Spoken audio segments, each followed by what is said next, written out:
Second-hand diesel cars are 3 times more likely to go wrong, and when they do, they cost 20% more to fix on average. That's according to data revealed today by car warranty firm MotorEasy. The company analyzed 30,000 policies for 3 to 8-year-old vehicles and found the average repair bill for a diesel car was £517 compared with £433 for a petrol. It says that engine faults are far more prevalent in diesels than petrol cars, with the biggest bill for a faulty diesel coming to an eye-watering £4,030.80.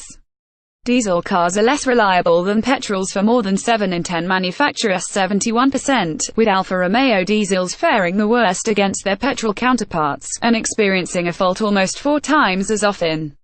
Second-hand Skodas are the most reliable diesels, according to MotorEasy, with a failure rate of 9%. Make average diesel failure rate: Audi 26%, Mini 26%, Vauxhall 26%, Mercedes-Benz 27%, Kia 29%, Mazda 33%, Saab 33%, Mitsubishi 36%, Land Rover 41%, Alfa Romeo 47%. The manufacturers with highest average diesel engine repair costs compared to their petrol counterparts were Alfa Romeo, Kia and Mazda.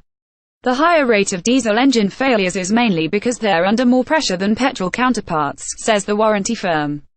Diesel units rely on self-compression, meaning that fuel is compressed to a much greater extent, putting more pressure on internal engine parts.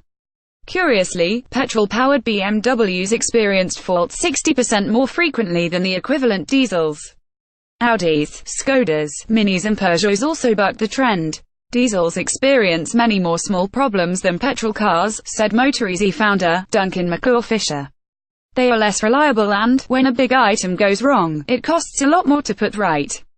If you're still considering a used diesel car, our advice is to avoid high-mileage examples, particularly if you are only driving low mileage or doing city driving. What is a DPF? Many issues related to diesel cars can be related to its diesel particulate filter, or DPF.